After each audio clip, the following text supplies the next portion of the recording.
This program is brought to you by 8 Tri-Media Pro Incorporated. Alagad ng public service, tunay na mapagkakatiwalaan, korupsyon at katiwalian, hindi urungan, katapat at karancho, mga tunay na tagapagtaguyod ng katarungan. Ang inyong katapat, Mayor Fred Lim, at inyong karancho, Miguel Hill. Katapat at karancho, samahan sina Mayor Fred Lim at Miguel Hill alas 10 hanggang alas 11 ng umaga, Lunes hanggang Biyernes. Katapat at karancho dito sa DZRJ 810, hatid sa inyo ng 8 Tri-Media Broadcasting Network.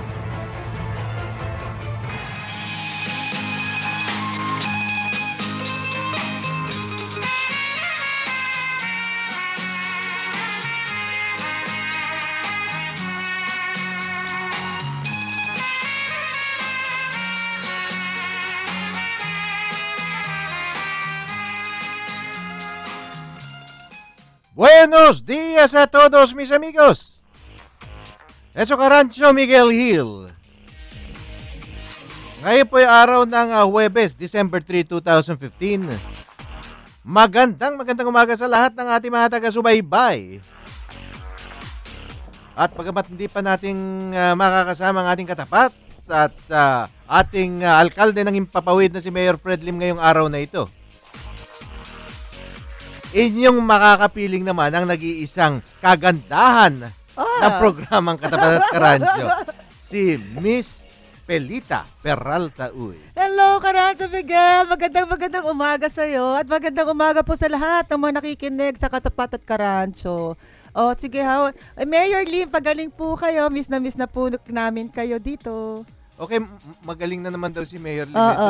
Medyo sore. Yung medyo magapa lang yung ano niya. Kasi pag hindi pa siya makapasok, ay claim ko na anak niya ako.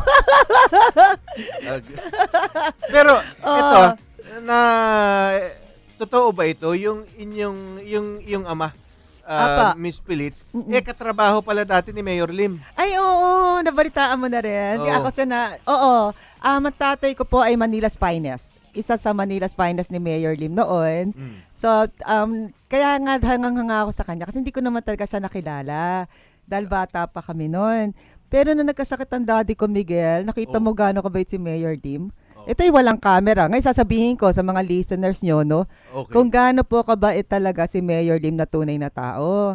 Kasi ang tatay ko nung tumanda na nagka-Alzheimer's ng konti, tapos talagang medyo, alam mo parang konti na lang mawawala na siya.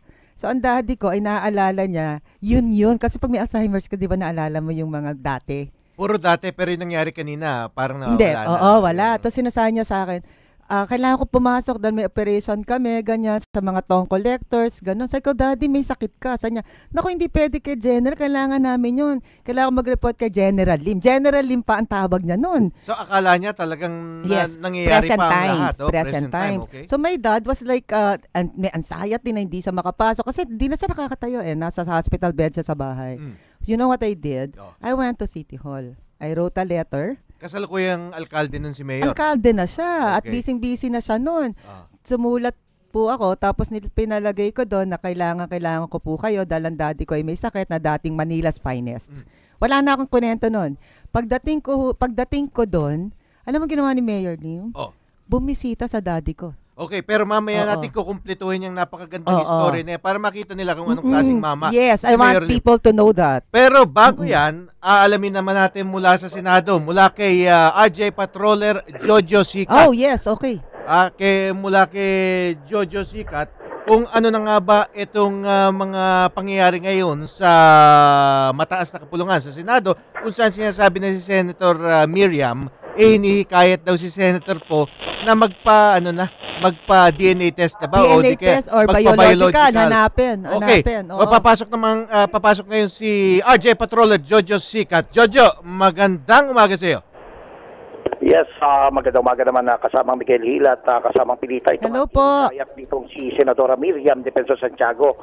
Itong si Senadora Grace po na hanapin ito yung kanyang biological parents o mga tunay na magulang upang matapos na ang kinaharap na problema sa issue ng citizenship. Iginit itong si Santiago na hindi maituturing na natural born Filipino citizenship po hanggat hindi nito nakikilala itong kanyang mga tunay na magulang. Ayon sa Senadora, kahit inampon o na-i-register na itong si po sa Department of Social Welfare Development bilang foster child, hindi pa rin ito masasabing natural born Filipino. Nabatid na natagpuan nga itong si Po sa Haro Cathedral noong 1968 at inampon na mag-asawang Fernando Po Jr. at Susan Roses. Naunang nang nakunan ng DNA test ang ilang personalidad na maaaring kamag-anak nga nitong senadora, subalit naging negatibo naman ang resulta nito. Nitong nakarang Martes naman ay dinesisyon na naman ng COMELEC 2nd Division sa botong 3-0 ang pagbabor sa kasong disqualification case laban kay Po. Samantalang iginiit naman ng COMELEC na maaari pa rin isama ang pangalan nitong si Po sa pag-imprenta ng mga balota kapag nag-issue ang Korte Suprema ng temporary restraining order sa kandidatura nito bilang Pangulo. Samantalang andito tayo ngayon sa soft launching ng Know Your Candidates Media Forum na pinangungunahan nga ng host na si Brother Yusek Rivera, kung saan ay panguhing pagdangal nga dito itong si Attorney James Jimenez, yung spokesperson ng COMELEC, at itong si Congressman Marty Romualdez at itong IBAP Party List Representative Sylvester Bello at San Pedro City of Laguna Province Mayor Lourdes Catakis. Layunin nga ng naturang forum ay parating sa publiko ito nga plataforma ng mga kandidato sa lokal at nasyonal upang kilatisin ng mga botante kung nararapat pa silang iboto dito sa nalalapit na halalan.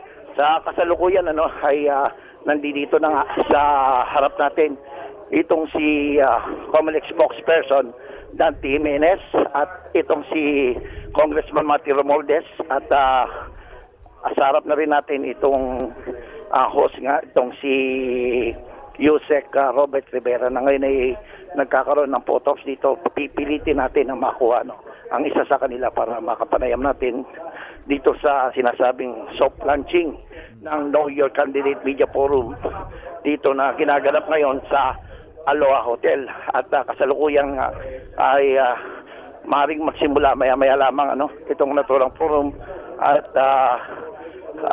okay, Jojo, na makuha itong si Yusek Robert Rivera kung ay magsisimula na babalik na lamang tayo mamaya Jojo para makuha natin ng panayam itong si spokesperson ng Commission on Election na si James Jimenez at Marty Romualdez at maging itong mayor ng San Pedro Laguna na si Mayor Lourdes Catakis.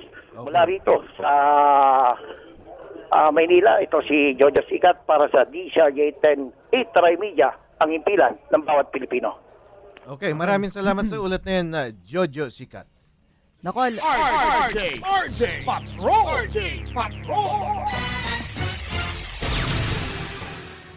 Naku, talagang hindi tinatapos ang hamon, kay Grace po na hanapin ang kanyang biological parents. Ayun. Alam mo kasi, naman yan, ang feeling ko rin dyan, ito naman ang feeling, Parang feeling ko kasi ayaw nila tantanan dahil meron silang gustong diktikin na issue Anyway, oras na talaga para magkaroon ng pagbabago sa ating sistema at oras na rin para tayo mag-time check. Ang oras po natin ngayon ay 10:20 ng umaga. That time check is brought to you by Columbia. Maligayang Pasko mula sa Columbia International Food Products.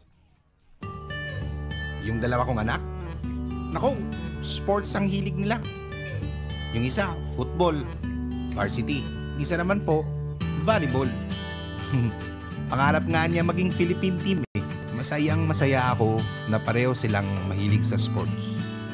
Dahil alam ko, dahil sa sports, hindi sila mawawala sa mundo. Kilalanin ang PBA Party List sa Facebook at sa pbapartylist.com. Ladies and gentlemen, ito na siguro ang pinakamabilis na radio commercial mula sa IBU Fluid Medical 400. May Rapid 400 formula, kaya kumpara sa isang mefenamic acid, mas rapid kumalat, mas rapid tumalab, mas maagang magpaginhawa ng matinding sakit. Lipat na sa Medical 400, the fastest medical for the worst pain. Ibuprofen is the generic name of Medical 400. If symptoms persist, consult your doctor. Okay, Pilits. Nakita Mamaya- mo yun, ang anong yun, ano? Talagang yung DNA hindi matapos. O yan, pag-usapan Diyos ko, natin saglit oo. itong kaso ni Senator Grace po. Oo, Bago oo. mo tuloy yung kwento ng iyong Oo, daddy oo, tsaka kay oo, Mayor Lim. oo. Pero ito, meron na naman lumabas na balita ngayon na according to dating COMELEC Chairman Sixto Brillantes, Oo. na hindi raw saklaw ng COMELEC itong disqualification ni Grace po ngayon na hindi pa, na ibig sabihin, hindi pa nako-consummate yung eleksyon. Pwede lang daw, ewan ko kung tama ang pagkakabasa ko, pero batay sa kanya sinasabi, kung ito'y nanalo bilang Pangulo, doon lang pwedeng questionin yung... Ang alam ko, sinasabi niya ay Parang ganun, di ba? walang power ang CEO. Second division. Yes, na para mag-disqualify. Ang pinag-uusapan niya, pag-aralan nyo, baka recommendation ang tawag dyan Parang ang dating kasi sa atin, disqualified na. Alam mo yung mga tao kailangan intindihan, parang hindi pa final yan. At Nasa saka dadaan second pa yan division pa lang. Dadaan pa yan sa Supreme Court. Yun ang final arbiter. Sa en-bank muna. Unbank tapos. Oo, en-bank muna yan. So, titingnan na en-bank. Alam mo, Karancho, ito lang naman Tingnan lang ng en-bank. Ano bang dedesisyonan mo? Ito ba na nakalagay sa COC ni Senator Grace po noon na sinasabi ni Senator Grace po na ito'y honest mistake na nailagay ko 6 years and 6 months. Kaya ako nagkulang sa 10 years. O yung actual na tinatawag nga na stay niya talaga, yung residente niya dito. Alam mo, ang malinaw lang sa Yun akin. lang ang kailangan nila pag-isipan dyan. Ano ba susundin? Yung actual o yung dahil doon sa dokumento? Yun. Then yun na lang para mas Pero paninindigan nila. Milita, isa lang ang malinaw sa akin. Ano? dyan, na malabo ang batas. Meron mga gray area talaga pala. Ngayon lang natin nadidiscover dahil kasi parang ngayon lang ata ang na meron isang foundling na tumakbo lalo na sa mataas na posisyon. Kalimitan kasi yung mga tumatakbo sa politika dito, lalo na dyan sa presidency, vice presidency, or even yung sa Senado, Kongreso, marami dyan mga dynasty. So yung kanilang identity, yung kanilang background, more or less alam. Pero kung titingnan mo, yung sa batas, kita mo si Senator Miriam na, hindi naman natin yan pwedeng sabing walang alam, Diyos ko, siguro sa lahat, yan na yung masasabi nating medyo na-memorize, pabalik-baliktad lahat ng mga batas. Sinasabi nga niya, by law, hindi pa siya natural born. 'Di ba? Kasi totoo naman at pag tinignan mo ang batas, hindi. Kaya nga sinasabi niya, hanapin mo na para matapos. Yung biological parents. Hanapin. Kasi we cannot assume. Kasi ngayon totoo, kung di mo pa nakikitang magulang, we cannot assume na Pilipinong magulang niya. Assumption ang tawag doon di ba? Kasi wala pa talaga. Kaya pinapahanap na nga ni Senator Miriam. Ang problema naman yan, Diyos ko, hahanapin mo. Paano mo naman mahanap? Paano kung namayapa na? Yun na nga. Una, tsaka pangalawa, ang isang issue dyan, May kulay kung bakit dinidiin din ang iba 1968, yung ngayon yung mga unwed mother o Oo. di kaya yung mga single mother na nga ngayon, hindi nakahiya-hiya, parang hindi na big deal sa atin pero dati, kung siya nga ay born out of wedlock, not only poverty pero out of wedlock, Oo. baka mas mahirap dahil kasi baka hindi rin nagsama o hindi rin nagkasama at any point yung kanyang ama tsaka ina. Noong panahon na yun, medyo kahiya-hiya pa yun So, posibleng wala nang contact talaga yung dalawa na yun. Kaya medyo mahirap. Mahirap talaga itong kaso na to. Pero Karadyo, may tatanong ako sa'yo, Bakit tumakbo siya ng senator? Bakit? Bakit siya nakatakbot na nahalot walang issue ng natural born na yan? Dahil walang natatakot sa kanya. Diba? Ito, sabihin natin, si Miriam, sabihin mo na merong pagdududa minsan sa kanyang yung health or whatever, yung physical or yung sakit niya. Whatever. Marunong yan sa batas. Pero ako talaga respetado ko si Senator Miriam. At the same time, pero itong kanyang mga sinasabi, yung address to Grace po, medyo, in a way, pwede rin natin sabihin self-serving yan dahil kandidato rin siya. Oo. So, Pero maganda yung naman advice galing niya, sa iba. Pero yung advice na, sinumatotal lang niya Hanapin mo na para matapos. Yun ang sinasabi niya. Hanapin mo na yung biological parents mo para matapos. Ano naman, kahit ako sasabihin ko na rin yun. Baka naman kilala nyo, o baka naman merong may contacts dyan. Ilabas mo na. Para hanapin ganon. nila para matapos na. Oo. Pero yun nga lang sa akin, no, paano siya nakatakbo ng senator noon? Di ibig sabihin, we can already say na yung natural born ay tapos ng issue. Ay, pero ito, tingnan mo, meron pa. Residency na lang ang pag-uusapan dyan. Pero alam mo yung residency na yan, laban mo yung domicile law. Pwede, Pero ito, tingnan mo. Itong may mga nagsasabi pa, yung abogado ata ni Kit Tatad, former senator, na yung for misrepresenting her COC, Certificate of Candidacy, nahaharap pa sa posibleng pagkakakulong ito si honest mistake daw. Si Grace po. Pero yan naman, that's going too far. Yan mga pananakot naman ng mga abogado talaga yan. Sabihin mo na... Kasi sinasabi parang perjury in a way. Parang kasi ganun. Pag ginawa mo yan, pag kinulong mo ito naman, considering how popular she is.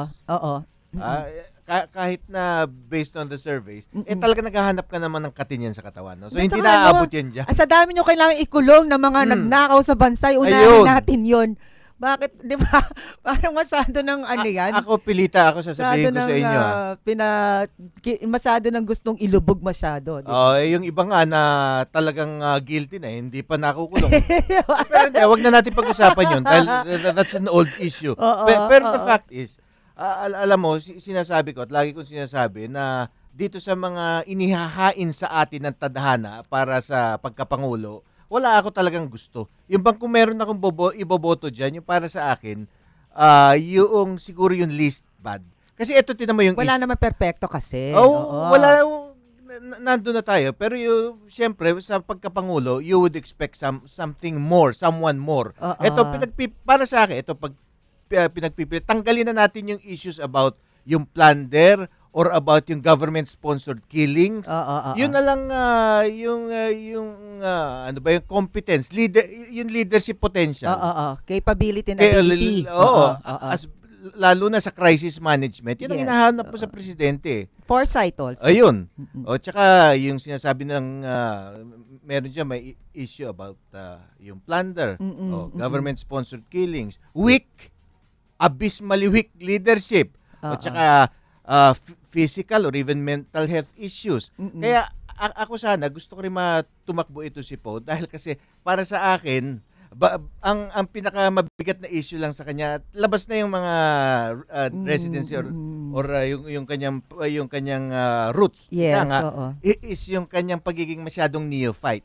Yung pagka-hilaw, ang sinasabi, hilaw. Yun lang siguro. So, sa aking pananaw, that's the least bad. Ako, ang advice ko tinan mo. Ako kaya hindi pa ako nagsasalita kung sinong gusto ko. Nangingilatis ka pa? Alam mo kasi ganito yan Kailangan mong aralin yan Di ba, hindi tayo pwede magsalita ngayon. Gusto ko na si ganito. Pero ito, dapat aralin mo muna. Ito, pilita. Aralin mo maigat. Tayo may masarili namang ways to research, ways na to see, di ba? Yun. Parang ganun. Kaya ako kinig lang kung anong naririnig mo sa labas. Hirap ako humanap ng presidentiable na gusto ko. At hirap din ako humanap ng vice presidentiable na gusto ko. Alam mo kung bakit? Kabaligtaran reason naman dahil ang magagaling na kandidato ngayon, tingin mo nasa vice. Nasa vice. Ito, papangalanan na. Si Bongbong Marcos. Chis Escudero. Trillanes. Si Alan Peter Cayetano. Si Trillanes. Si Gringo. Kung titingnan mo, lahat yan, kahit na paano mong pagbali-balik medyo matagal na at may hindi hilaw. Bukod sa experience, merong paninindigan, whether or not sang-ayon ako sa kanilang paninindigan, it doesn't matter. At least they have the backbone. Nagpakita sila at one point ng leadership. At meron namang nagawa. Merong nagawa. Kahit, di ba? Kahit na hindi pa na matatanda yung iba dyan. Ako tinitingnan ko ganito. Alam mo, pag ako kasi boboto, ang tinitingnan ko ganito, ano ba ang problema ng Pilipinas?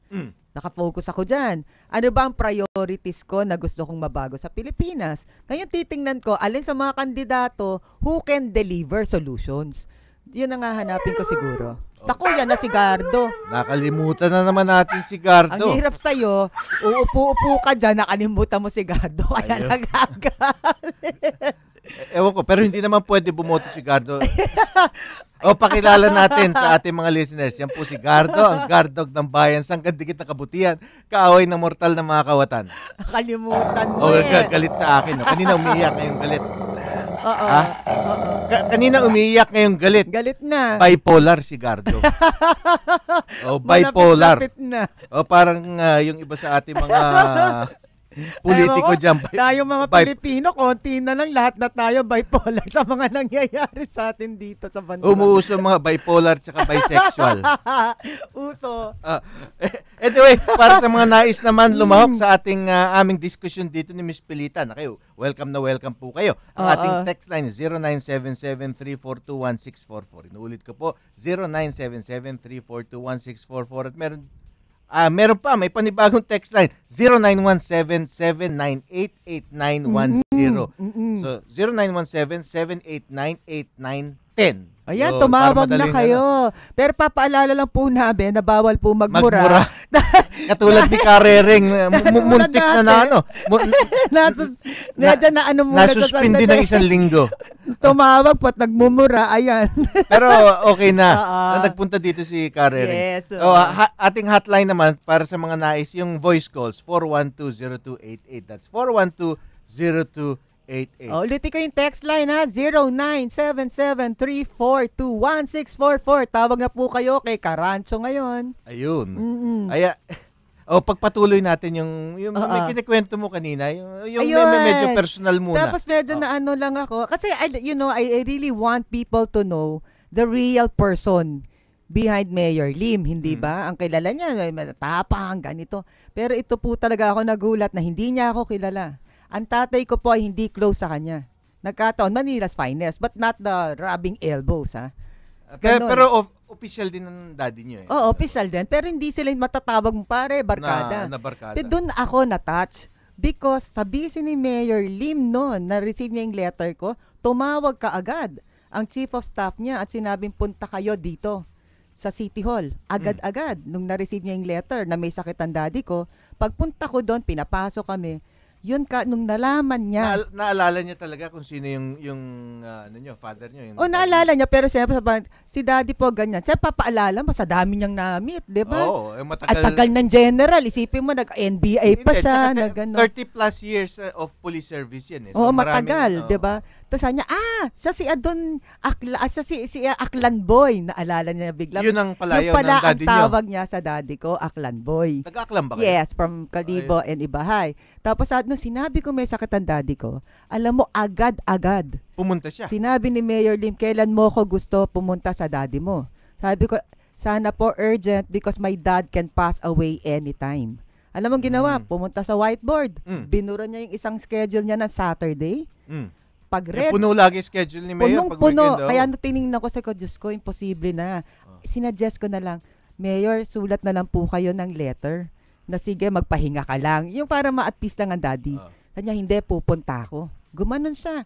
Tapos, inerase na yung kanyang schedule sa ibabaw, nilagay niya ng red pen. Ang red pen pala, pag red yon, untouchable schedule. Talagang pupuntahan Untouchable. at pupuntahan. Oo. Mangyayari. Sabi niya, sige, nasa inyo ako ng 10 a.m. Napakalayo ng bahay ko, Paranaque ako. Pero on time lagi si Mayor Lim. Yon. Hindi ko sinabi sa daddy ko muna. Kasi baka ma-frustrate. Pag umasa. Kasi feeling ko, totoo ba to? Napupunta si Mayor Lim sa amin. Tapos parang biglaan. Oh. So I did not. Kasi pag umasa ang daddy ko at na-frustrate yun, yung mga BP niya lahat a-attack. So hindi ko sinabi, alam mo, eksaktong 10 a.m. Miguel. Nandun si Mayor Lim. Eto pa. Saan kayo nakatira? Paranaque. So Manila to Paranaque. Pumunta talaga siya. Effort talaga yun. Dito ka maiyak. Oh.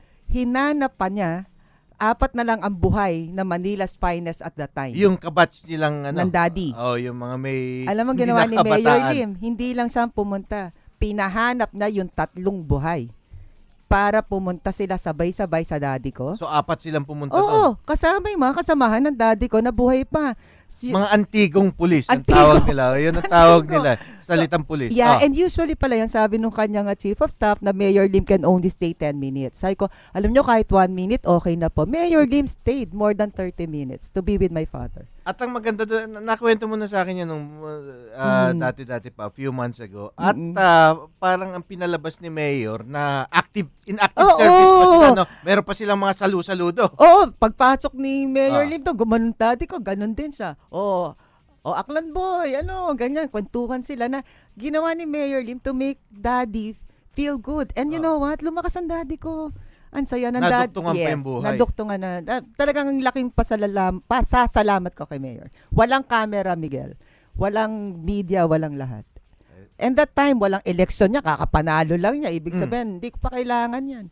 Wala talaga. Nagpunta lang siya. May dala pa siyang sa daddy ko, yung mga magazine niya. Tapos pinirma niya yung picture ng daddy kong pulis para may remembrance sila. Very sweet. Akala ng daddy mo na, kumbaga, naka-sick leave lang siya. Parang ganon. Binisita lang siya sa ospital. Parang ganon. Tapos naalala niya pa. Ganda, no? Nag-joke sila na, pare, pumapangit ka ngayon. Sabi niya sa isang Manila's Finest niyang kabarkada doon. Ganyan. Ayun, sabi ng isa, palakas ka dahil 4 na lang tayo. Pag namatay ka, 3 na lang tayo. Ganon ang kwentuhan nila. Very nice. Yan naman ang actual testimony sa pagkatao ang gusto ko doon, hindi katapat dito ang gusto ko doon, iba yung close kayo, kaya siya pumunta. Pero yung hindi kami magkakilala at yung in-entertain niya kami, natuwa ako kay Mayor doon. Kaya ngayon, every time minimension ko pangalan ni Mayor Lim, talagang lagi ko kinikwento sa lahat yan. Hindi siya isang politiko, tao talaga, tao. Yan, Mayor Lim, I love you. Magkita sana tayo. Hindi pa kami nagkikita dito. Yan ang actual testimonial, mga timeless moments. Speaking of time, ang oras po natin ngayon ay alas 10:37 ng umaga. This time check is brought to you by IB Fluid Medical 400, the fastest medical for the worst pain. Ikaw ba ay nakikinig sa DZRJ 810 araw-araw? Pwes, ito na ang isang pasasalamat namin sa inyo. Mag-text sa inyong greetings sa mensahe sa 0917-798-8910. Huwag kalimutang ilagay ang inyong pangalan, address, at magkaroon ng chance manalo ng isang brand new Nextbook Android tablet. Makinig at manalo mula sa himpilan ng bawat Pilipino. Handog sa inyo ng 8Tri-Media Broadcasting Corporation. Halalan 2016, isang makabuluhang talakayan sa loob ng 1 oras at kalahati para sa isa na namang makasaysayang pagpili ng panibagong mamumuno sa ating bansa. Makinig sa 8 Diretso tuwing Biyernes alas 4:30 hanggang alas 7 ng gabi para sa isang espesyal na pagpapakilala sa sambayanang Pilipino kung sino nga ba ang karapat-dapat na maging leader ng ating bansa. Paglatag ng plataporma, pagkilala sa isang kandidato, siya ba ay karapat-dapat o hindi? Abangan ang espesyal na pagtatanghal ng Bakit Kita Iboboto? Bakit Kita Iboboto? Bakit Kita Iboboto? Para sa sambayanang Pilipino, hatid sa inyo ng DZRJ 810, 8Tri-Media Broadcasting Network, ang himpilan ng bawat Pilipino. Bakit Kita Iboboto? Para sa sambayan ng Pilipino, kilalanin si OFW Party List Representative, former Ambassador Roy Sinieres, NLRC Chairman sa Biyernes, December 4 sa programang 8 Diretso, alas 4:30 hanggang alas 7 ng gabi. Dito lang sa DZRJ 810, handog sa inyo ng 8Tri-Media Broadcasting Network. Okay. Ayan. Yung bakit kita iboboto, naku, bantayan niya yan dahil nandyan po lahat. Pag-uusapan mga natin. Mga heavyweight ang nandito to bukas. Kasama ka doon, Miguel, ano? Heavyweight. Naging-interview ka doon. Heavyweight. Anyway, basahin muna natin ang text ng ating mga taga-subaybay. Ito naman ay mula kay... Sino ba ito? Ang dami. Dapat kanina ko pa pala nabasa ito. No, sige. Magalit. Hindi ko... Ito naman ay nagkahalo-halo na pala. Anyway, ayusin muna. Kakamada muna ito ng ating mga ni Kajim. Pero malihis lang tayo sa mga usaping may kinalaman sa politika. Dahil kasi pag puro politics pinag-uusapan na nababipolar ako. Nababipolar ako sa... Si Gardo, nababipolar. Di ba? Hindi ka... Masaya sana, malulungkot, iiyak. Yan.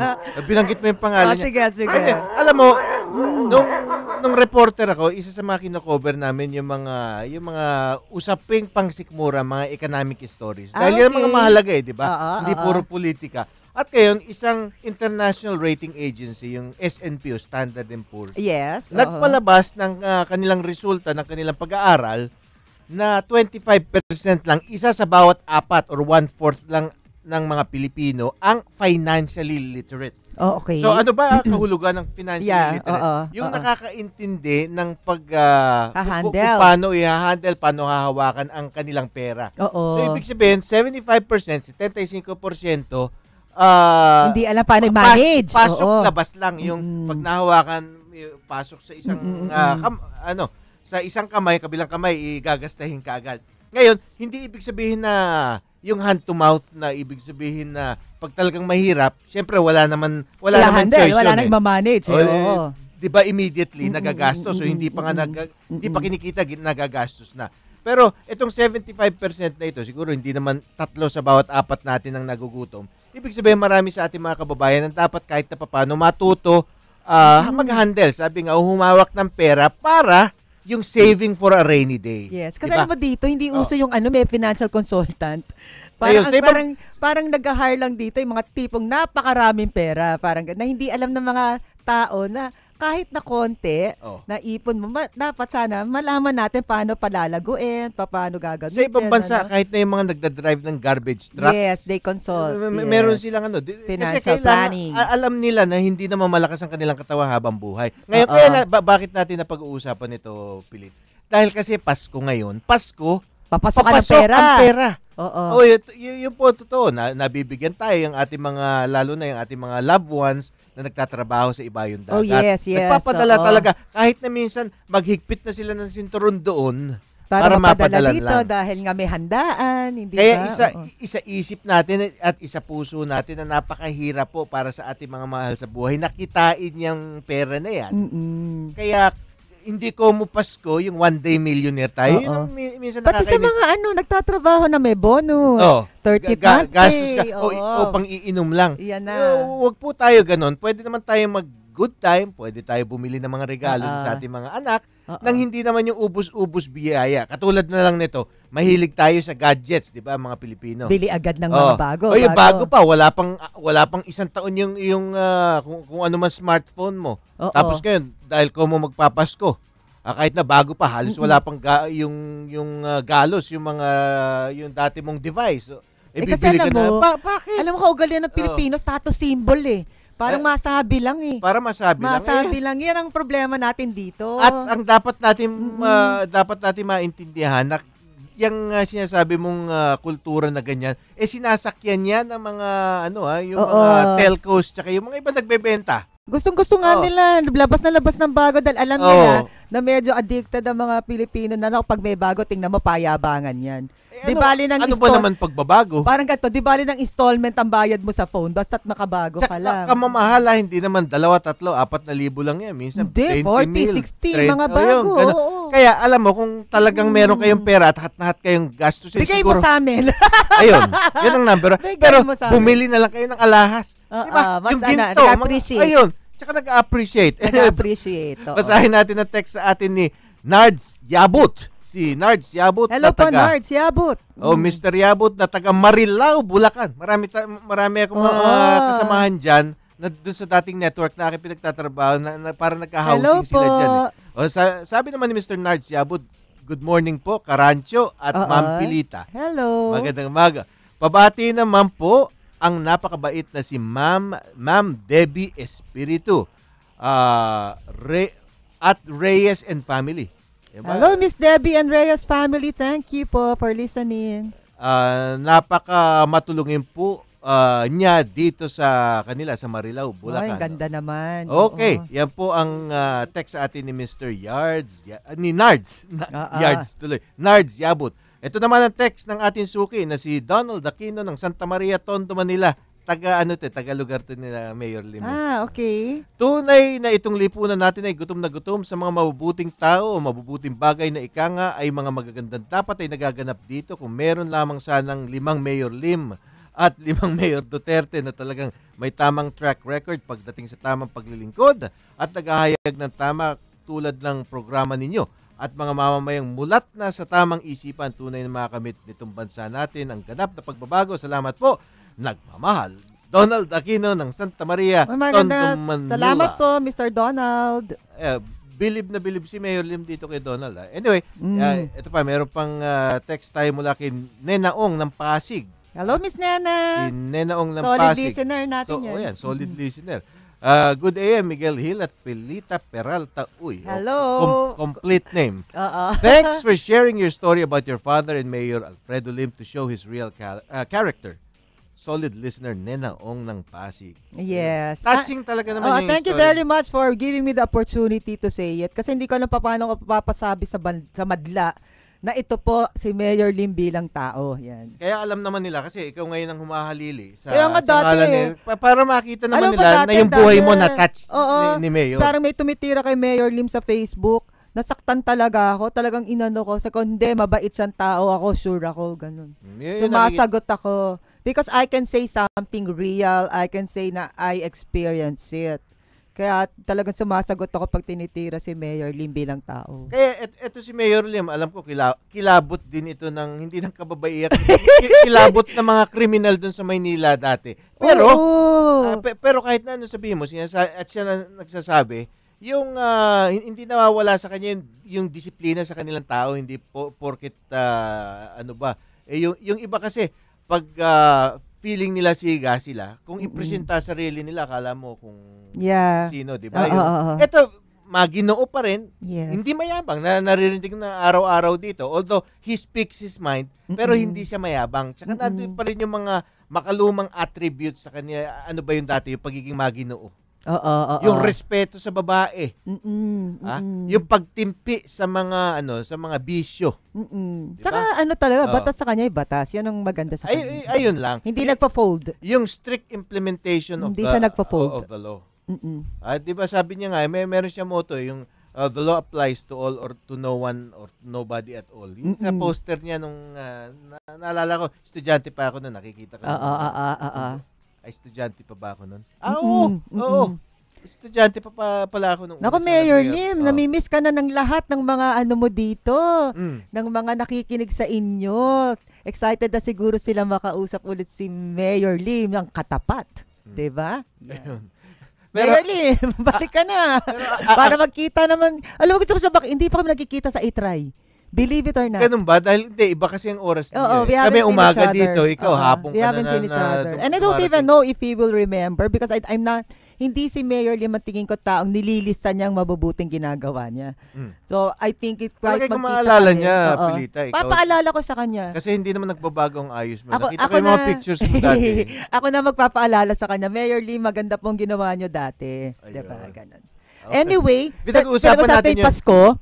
Yung tama yung mga sinabi nila, yung kabutihan, no? Alam mo, sana lahat tayo ngayon, wag natin masyadong makasarili lang isipin ngayon, lalo na sa Pasko. Gumawa tayo something nice. Diba? Gawin yung plano naman na meron kayong matulungan lang na isang tao, diba? Parang kung lahat tayo ay ganon. Tsaka yung paggastos nyo, yun siguro dapat natin. Kasi kung papasok ka sa mall ngayon, punong-puno ng brainwashing eh. Mahalata nyo ngayon ako kasi pag namimili ng damit, hinahanap ko kagad yung sale. Yung sale. Dahil napakalaki yung pag nag-sale minsan 50%. Bakit ba? Yung ibang arte ay yung iba nahihiya magtanong dahil kasi yung ayaw nila magmukhang poor. Nagpapakasosyal. I don't like sale. Hello. Kung ang isang bagay na mabibili mo ng 1,000, mabibili mo ng 500, bakit hindi? If you're intelligent and practical, hindi ho yan dahil may pera ka, hindi ka bibili ng pero walang sale ngayon. Kaya maganda ang smart spender, bumili ka second week of January. Bagsak presyo lahat yan. Pagkatapos, kasi sa mga mall ngayon, maririnig mo yung mga tugtog ngayon, puro mga Christmas na. Natural lang naman yun. Pero sa totoo lang, nung October pa, gano'n na. Isang klase ng brainwashing yun eh. May mga nakakausap din ako from the retail industry. I-festive mood ka na. Bili ka na, bili ka na. Bili ka na. Tsaka isa pang ito, at sinabi natin kanina, yung kaugalian ng Pilipino na parang gusto natin laging hindi tayo nauhuli sa mga gadgets. Yung sunod yan, alam mo kung ano? Yung sa mga regalo, parang you expect everybody to give gifts, 'di ba? Na nape-pressure yung tao na mauubos yung kanyang 13th month bonus para lang Para sa ganun makabili lang. ng mga regalo. Na kung Na ganun. minsan din, kung mabigyan na kayo ng note, candy, masaya na kayo. Eh yung iba reregaluhan mo na mamimintas pa, 'di ba? May mga ganun. Nahihiya yung iba, ay nakakaya sa kanya, baka hindi niya magustuhan. So, kahit na medyo hindi ka naman ganun ka sa budget mo, ubusin mo na lang para Tsaka na lang yung iba- ma-appreciate niya. Yung iba naman sinusugot pa yung mga ninong at ninang kahit na hindi yung ninong at ninang, yung makilala nila sa tingin nilang medyo nakakariwasan ng kaunti sa buhay, sinusugod sa bahay. Sinusugod talaga yung term. Pero Sugod, hindi, ang totoo dyan, dapat isang alang-alang din natin na yung mga Yes, tao may oo. budget din. Kung tayo talaga, yung isa sa buhay natin yung diwa ng Pasko. Correct. Kung anong ibibigay, i-appreciate kung mo na ano alala lang, ka. Tsaka wag tayo naman yung masyadong nagiging burden sa ating mga kapwa. Nagiging burden. Kasi yung compassion, yung pagiging makadiyos, dahil kasi ang Christmas is About tungkol sa Christ. Oh, Kaya pero nga nangyayari, Christmas, alam mo, nagiging Christmas dito is about tungkol sa regalo. me. Yun. Mga ganyan. So, nakakalimutan ng diwa hindi ng tungkol Pasko. sa, dapat hindi self yan eh. Oo, Ayun. nakakalimutan ng mga diwa ng Pasko. Iyon pa ay dahil sa kapanganakan, no? Ni Ayun. Jesus Christ. Kaya po nga, yung sabi nung reason talaga. yung report Miss Pilita ng SNP na tungkol sa yung matuto tayong humawak ng pera, mag-aral tayo. Yun nga. May oo. access na tayo sa mga hindi ka na kailangan bumili ng libro eh. Nasa nasa internet. Anyway, eto, meron ulat naman si ang ating Tama yun. namumukod tanging RJ Patroller Nestor Kagitla na ngayon nasa Maynila. Okay, nasa Maynila ngayon si Nestor Kagitla. RJ Patrol! Nestor! Okay, magandang umaga, Rancho, at yan din sa iyo, Perry. Hello po. Nakusan tayo ay tumuro sa isang forum dito sa Maynila at pinag-uusapan dito na ayaw ang mga kandidato na madaya at ang mga panahon dito nga nasa panel ay sina Atty. Melchor Magdamo, Tomelic Whistleblower, Augusto Bubuy Sihuko, former Testa Director General, at si Atty. Robert Emban. At kung saan ito, tinatalakay nila yung sitwasyong magagalap. Pakinggan po natin si Mr. Grego Beljaga. Sa bilog na sinishade natin, bibilangin ng ticket yan. So kahit hindi mo binoto, bibilangin. So, kaya maraming mga kaso na dalawa lang ang binoto na sa kaliwa, pero dahil dinaanan nung hindi nila license ito, siya po lumabas sa binoto. Pero naman po nangyari ba? Ang binoto, dahil dinaanan ng digital line yung mga hindi sinita. Nestor? Nestor? Yes, Nestor, hindi natin masyado marinig, no? So, i-summarize mo na lang, isuma total mo na lang kung ano yung napag-uusapan dyan. Sir, medyo kung makapangit ang ating communication sa loob ng studio, kasi hindi naman tayo masyado makadigit na doon at itong aking cellphone ay tinatapat ko lang sa isang speaker. Okay. Siguro maya-maya pag dumating. Oo, mamaya please. Summarize mo sa amin yung napag-usapan. Oo. Yes, oo. At siguro baka kung mahabol pa baka maging live interview natin mamaya. Tama. Si Augusto Buboy Sihuko, ang former TESA Director General. Okay. Dito sa lungsod ng Maynila. Ito si Nestor Kagitla para sa DCRJ 810, 8 Prime Media, ang himpilan ng bawat Pilipino.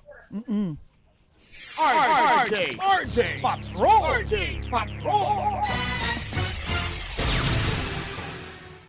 Okay, basa-basa muna tayo ng inyong mga text. Sige.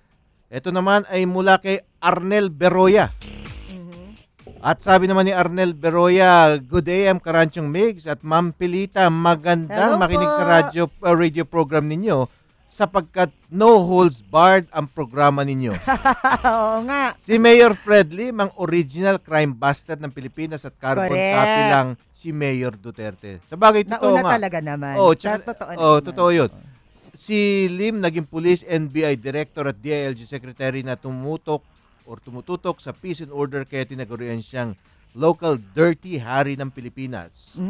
Mabuhay kayo para sa bayan mula kay Arnel Beroya. Thank you po. Yan naman talaga si Mayor Lim. Yan ang talaga pinaka alamat original na kalaban ng mga pusakal dito sa ating bansa. At saka sabi ng daddy ko talaga talagang bawal ka na kahit mga pulis kayo, yung Manila's Finest daw. Pag may ginawa ka daw na mali, lagot ka daw kay Mayor Lim talaga.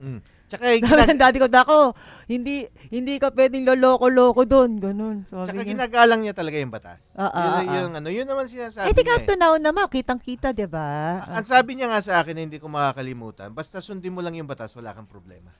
Yun. Diba? Alamin mo ang batas para hindi ka... Yun lang naman eh. Diba?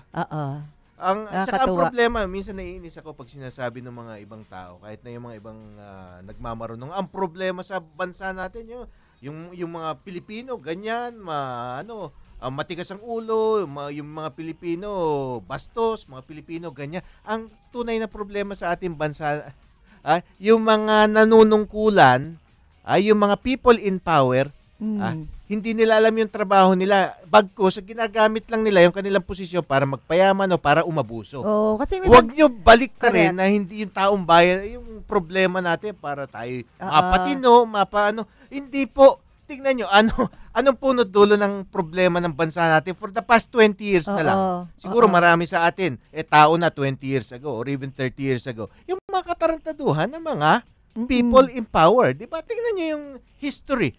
Speaks for itself. Kasi ginagawa nila tumakbo kang politika para pag nanalo ka, parang prestige mo dahil syempre daming benefits. Alam mo, totoong tao na talagang makakapag-serve, yung alam nila na pag pumasok ko ng politika, ito isang sakripisyo para sa akin. Yun! Sakripisyo. Sakripisyo, pumasok sa politika. So pag naiisip ng iba na ang pagpasok ng politics ay isang pribileheyo at prestigious yan. Iyan ay may benefits ka, ganyan. May mali.